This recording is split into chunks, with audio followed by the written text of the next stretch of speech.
Halo, Assalamualaikum. Apa kabar anak kelas 6 semuanya? Semoga semuanya dalam keadaan sehat walafiat. Amin ya robbal alamin. Sekarang kita akan belajar bahasa Indonesia kelas 6, yaitu mengenai teks eksplanasi. Apakah itu teks eksplanasi? Silakan terus saksikan video ini sampai selesai. Pengertian. Teks eksplanasi adalah teks yang memberikan penjelasan proses suatu peristiwa dengan runtut. Teks seperti ini dapat ditemukan dalam bacaan terkait dengan proses terjadinya fenomena alam, sosial, dan budaya. Teks eksplanasi menggunakan fakta dan pernyataan yang memiliki hubungan kausalitas atau sebab akibat. Struktur teks eksplanasi. 1. Identifikasi fenomena atau pernyataan umum. 2. Penggambaran urutan kejadian atau deretan penjelas. Dan 3. Ulasan atau interpretasi. Struktur teks eksplanasi. 1. Identifikasi fenomena atau pernyataan umum.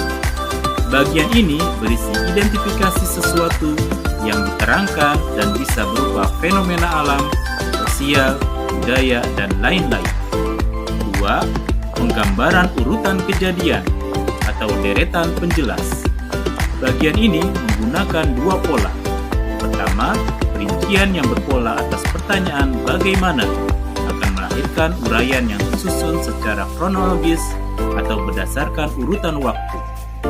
Pola urutan waktu menggunakan kata hubung atau konjungsi seperti saat, setelah itu, selama, dan selanjutnya.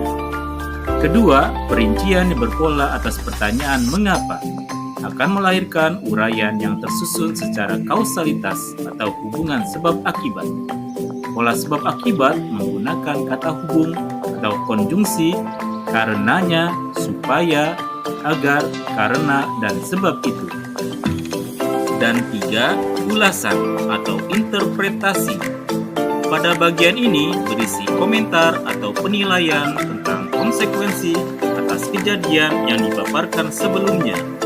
Bagian ini merupakan penutup yang bersifat pilihan. Contoh teks eksplanasi. Banjir. Bagian pernyataan umum. Kata banjir memang sudah tidak asing lagi terdengar di telinga kita. Banjir adalah fenomena alam yang bersumber dari curah hujan dengan intensitas tinggi dan durasi lama pada daerah aliran sungai atau das. Banjir dapat terjadi karena alam dan tindakan manusia. Penyebab alami banjir adalah erosi dan sedimentasi, curah hujan, pengaruh fisiografi atau geofisik sungai, kapasitas sungai, drainase lahan, dan pengaruh air pasang. Penyebab banjir karena tindakan manusia adalah perubahan tata guna lahan, pembuangan sampah, kawasan padat penduduk di sepanjang sungai, dan kerusakan bangunan pengendali banjir. Bagian deretan penjelas. Sebagai akibat perubahan tata guna lahan, terjadi erosi sehingga sedimentasi masuk ke sungai dan daya tampung sungai menjadi berkurang. Hujan yang jatuh ke tanah, airnya akan menjadi aliran permukaan atau runoff di atas tanah dan sebagian meresap ke dalam tanah, yang tentunya tergantung pada kondisi tanahnya.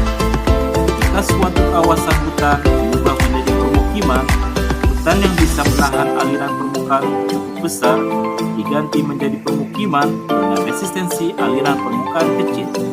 Akibatnya ada aliran permukaan tanah menuju sungai, dan hal ini berakibat adanya peningkatan debit aliran sungai yang besar. Bagian ulasan atau interpretasi.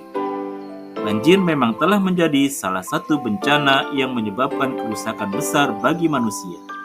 Kerusakan terbesar terjadi saat banjir tersebut terjadi di permukiman penduduk sehingga menyeret dan merusak apa saja yang dilaluinya. Oleh sebab itu, kita harus selalu waspada dan mempersiapkan diri menghadapi bencana ini. Oke anak-anakku semua, demikian pembelajaran kita kali ini mengenai teks eksplanasi. Terima kasih telah menonton video ini sampai selesai. Jangan lupa semua untuk like, share, comment, and subscribe Amir Arabic channel ya. Oke, sekian. Wassalamualaikum.